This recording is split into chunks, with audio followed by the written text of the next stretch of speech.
Bueno, buenas tardes. Seguimos en tiempo de Navidad, aunque ya ha pasado el día de Navidad, Nochebuena, seguimos en tiempo de Navidad. Y por eso yo queríamos compartir un pasaje que hemos leído el otro día incluso, pero que es, yo creo que el centro de la Navidad, ¿no?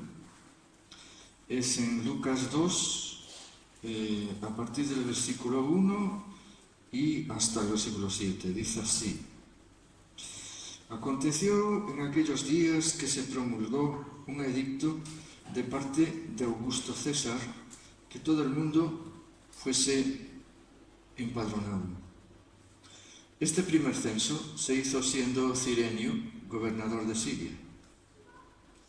E iban todos para ser empadronados, cada uno a su ciudad, y José subió de Galilea, de la ciudad de Nazaret a Judea, a la ciudad de David, que se llama Belén, por cuanto era de la casa y familia de David, para ser empadronado con María, su mujer, desposada con él, la cual estaba encinta. Y aconteció que estando ellos allí se cumplieron los días de su alumbramiento, y dio a luz a su hijo primogénito y lo envolvió en pañales y lo acostó en un pesebre porque no había lugar para ellos en el mesón. Jesús, sin duda, que nació en Belén, pero en esta fecha podíamos reflexionar sobre este pasaje. A mí, desde luego, me ha dado mucho ánimo. Dice que José y María vivían en Nazaret,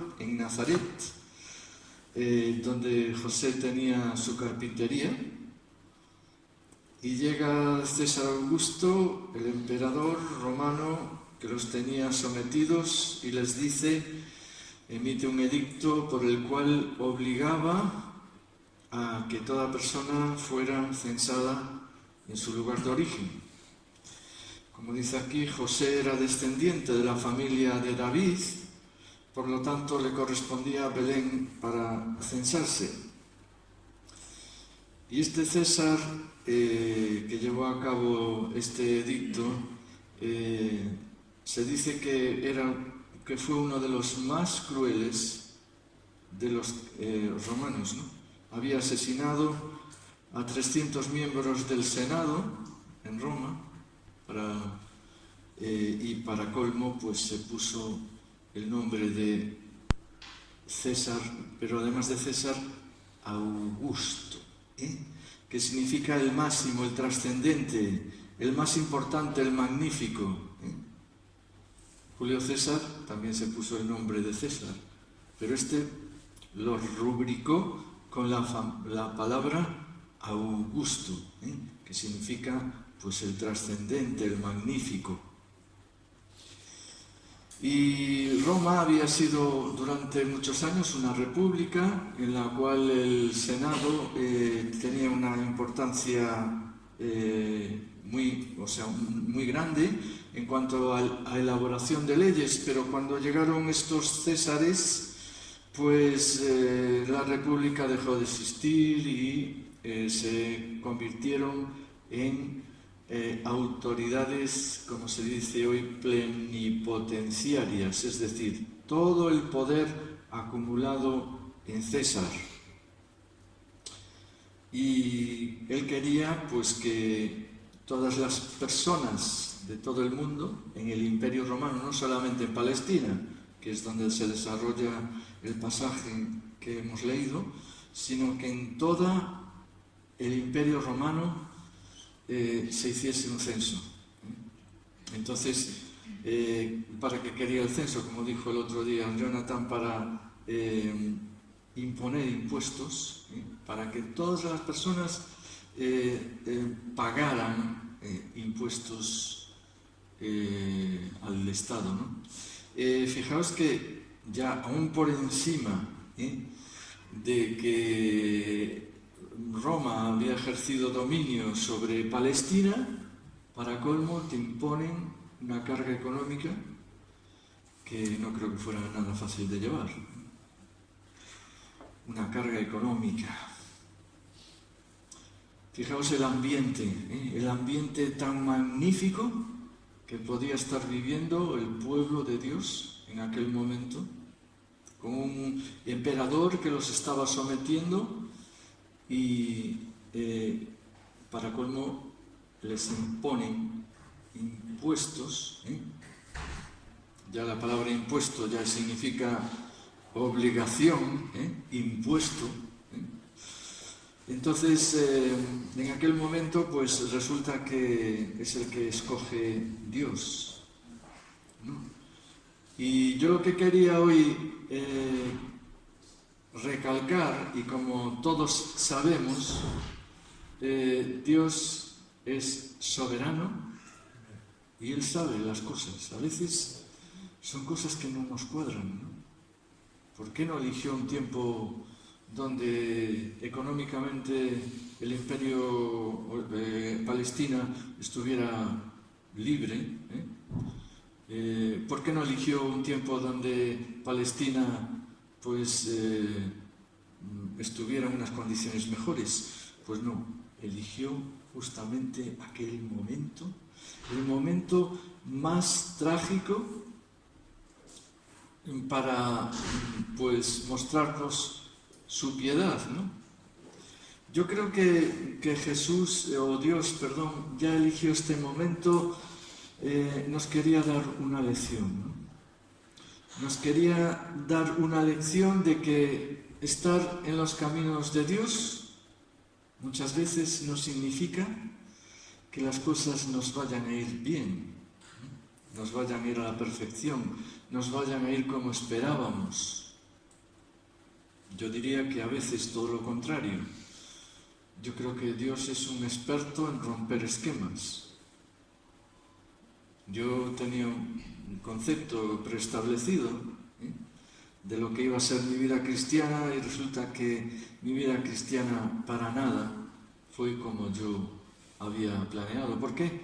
Porque Dios es soberano. Dios quiere elegir nuestros caminos y Dios sabe que es lo mejor. Y gracias a Dios porque su soberanía no es caprichosa. Dios no es caprichoso. Dios no elige porque me da la gana y se acabó, sino porque elige con algún fin concreto.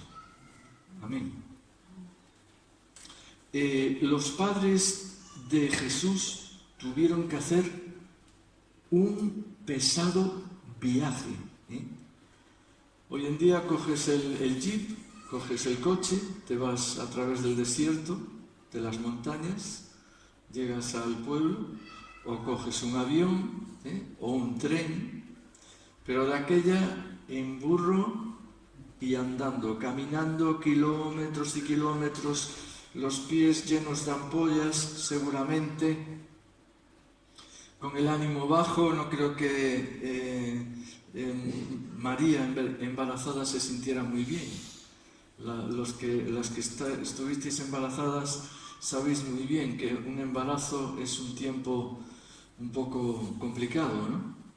Ya no te mueves como te movías, ya de noche, especialmente en el último estadio, te es difícil dormir.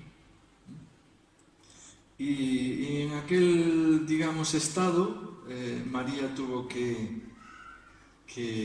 moverse. Y yo doy gracias a Dios por esas personas que Dios eligió. Sabía quién elegía, porque Él eligió personas obedientes, personas sumisas.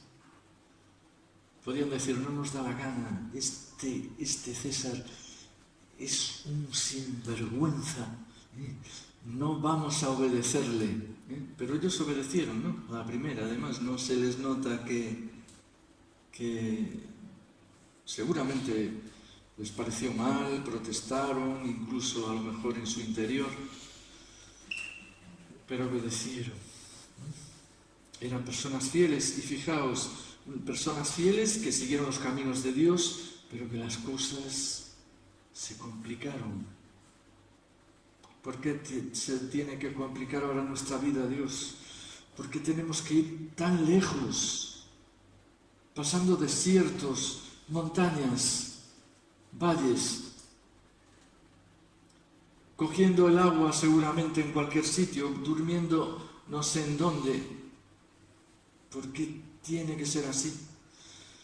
¿Por qué tenemos que ir tan lejos? La soberanía de Dios en nuestra vida y en la tuya, en la mía, permite el sufrimiento. Y parece ser que el sufrimiento es como el fuego, ¿no? Si no tuviéramos el fuego para cocinar, los alimentos serían crudos,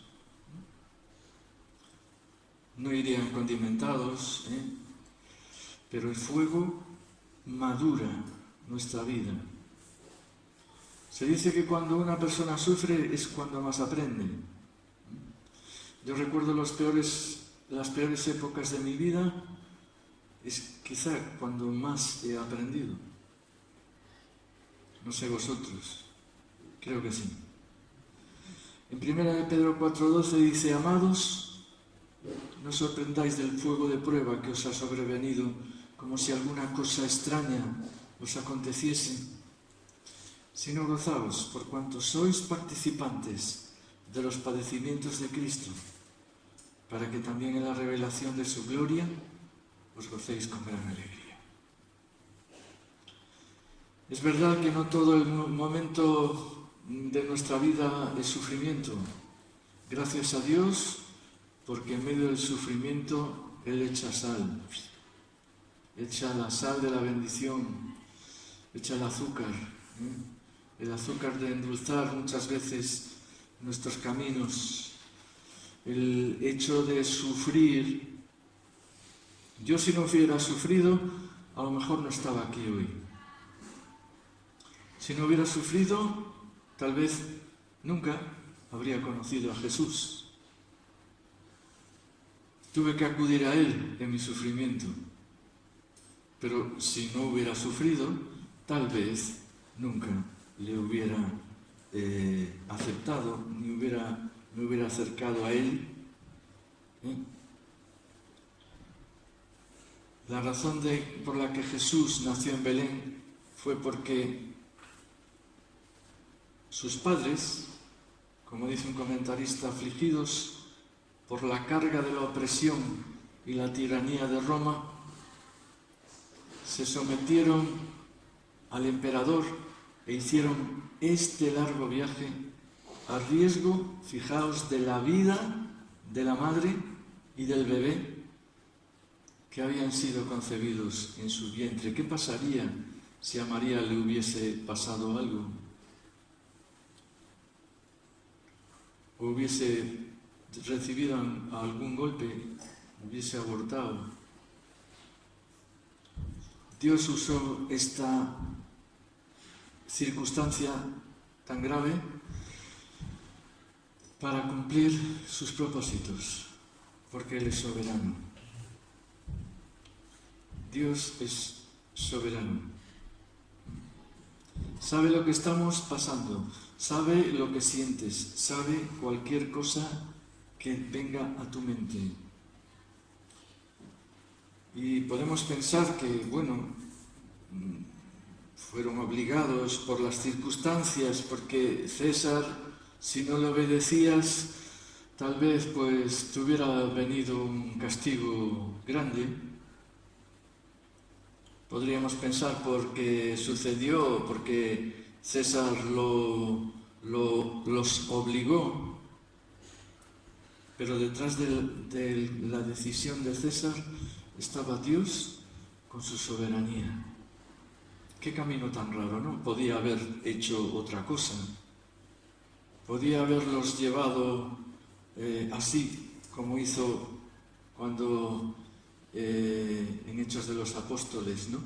Felipe el Evangelista es trasladado, desaparece y de repente aparece en medio del desierto. Podía haber hecho así, ¿no? Pero no pasó absolutamente nada sobrenatural en aquel momento. Bien es verdad que Dios habló de forma sobrenatural tanto a María como a José. Pero después, ¿qué pasó? Siguieron las cosas transcurriendo. Y esto es una lección, yo creo que también para nosotros, ¿no? A veces esperamos fuegos artificiales, bombas sobrenaturales de bendición, pero Dios permite que transcurras en la carpintería cada día. Dios permite que tú sigas tu camino sin que pase nada aparentemente sobrenatural o mágico.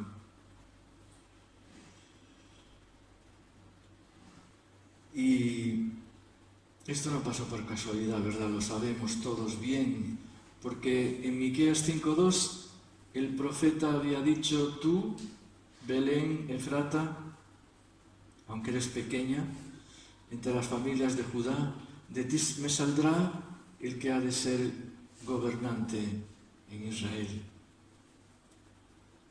Qué curioso, ¿no? Un pueblo pequeñito, insignificante, es donde nace el Salvador, el que, Rey de Reyes, Señor de Señores, que debía ser honrado con un palacio y una carroza, resulta que nace en un pueblo allí perdido, que ya había sido olvidado, era pequeño. Pero Dios lo hizo así y lo permitió. Y fijaos que nació en Belén en forma de que, ¿cómo os diría? Fue honrado Jesús, porque nació en el lugar donde había estado el rey más importante del pueblo de Dios, como fue David. En aquella aldea, en aquel pueblo que había sido olvidado durante siglos, desde la división del reino en dos partes, reino del norte, reino del sur, Belén había sido olvidada. Para colmo era una ciudad pequeña. Y sin embargo ahí Dios permite que nazca el Rey de Reyes y el Señor de Señores. Qué lección para nosotros. Amén.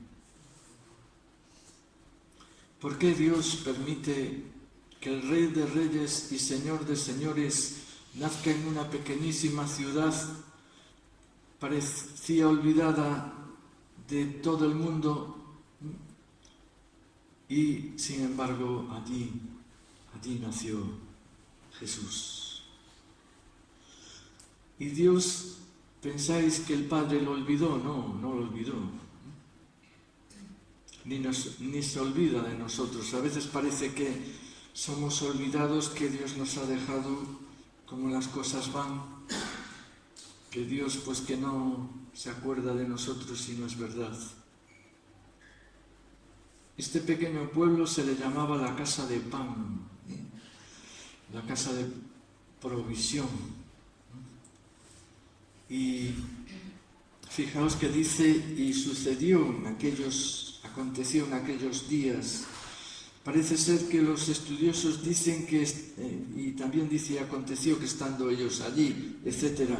Este aconteció revelaba un suceso sumamente crucial e importante en la historia de la humanidad. Significaba algo así como la plenitud del tiempo, el tiempo más importante que pudo haber en la humanidad.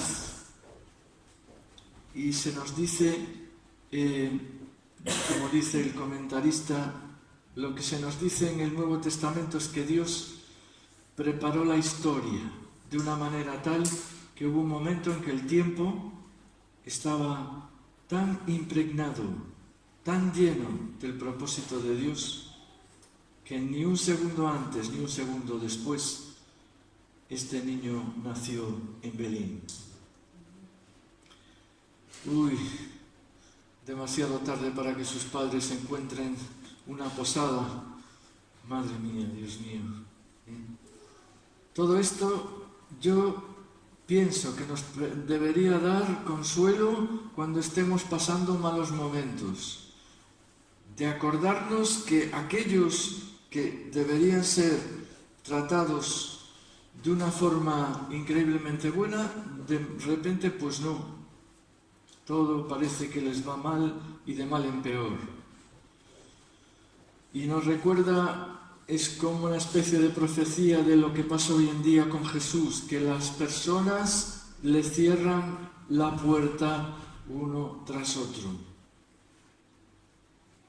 ¿Estamos dispuestos a hacer un Belén en nuestros corazones?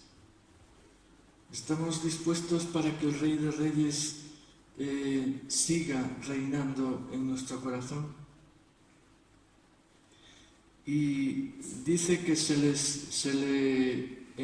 a los pastores le dijo después que lo encontrarían envuelto en pañales. No son como los dodotis de hoy en día.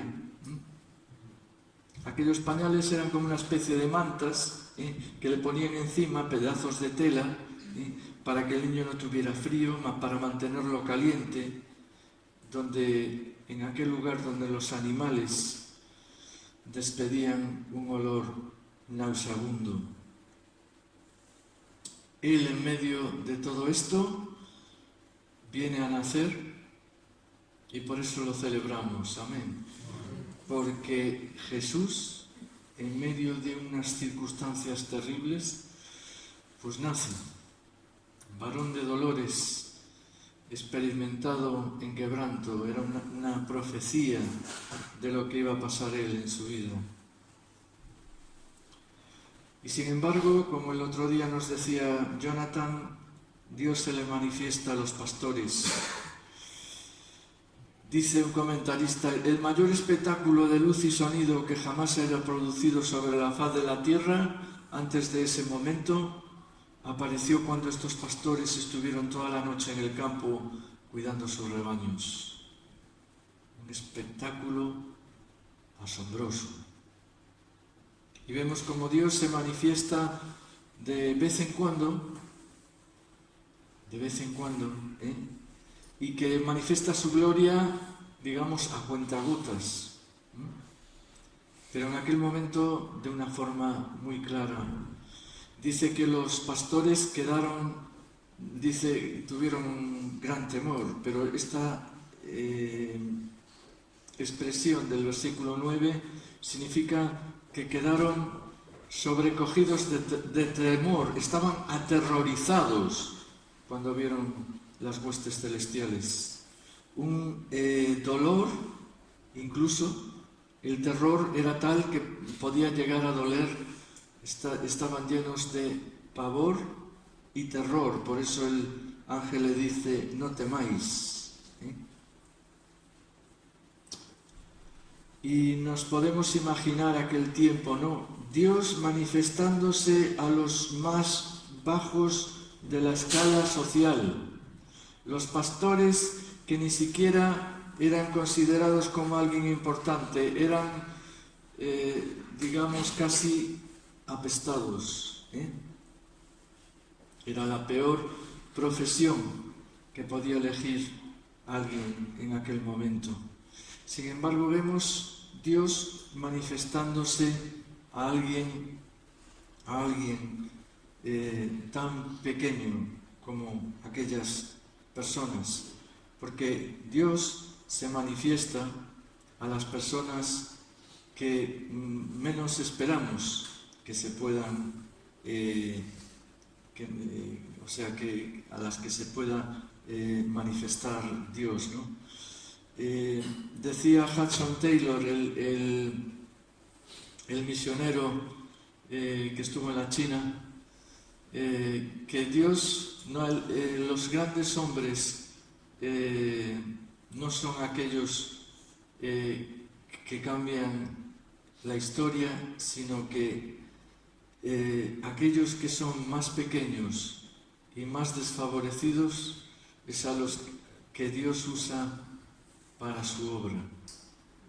Dios no usa personas seguras de sí mismas muchas veces, no usa a personas importantes, sino a personas débiles, desvalidas, como tú y como yo, que necesitan de Dios, que reconocen que necesitan de Dios y que Dios quiere usar. Damos gracias a Dios por la Navidad, porque nos recuerda que no todos son luces y colores, sino que el Rey de Reyes nació en circunstancias difíciles y quería enseñarnos la gran lección de que Él quería usar personas pequeñas, Él quería usar personas débiles, Él quería moverse en medio del dolor, identificarse con las personas que se sienten discriminadas. Y gracias a Dios por ello, amén. Damos gracias a Dios. Espero que esto os sirva de aliento cuando estemos pasando malos momentos y nos acordemos de que nuestro sufrimiento no es, ¿cómo te digo? No es único, sino que aquellas personas elegidas por Dios sufrieron como nadie más pudo haber sufrido. Amén. Pues amén.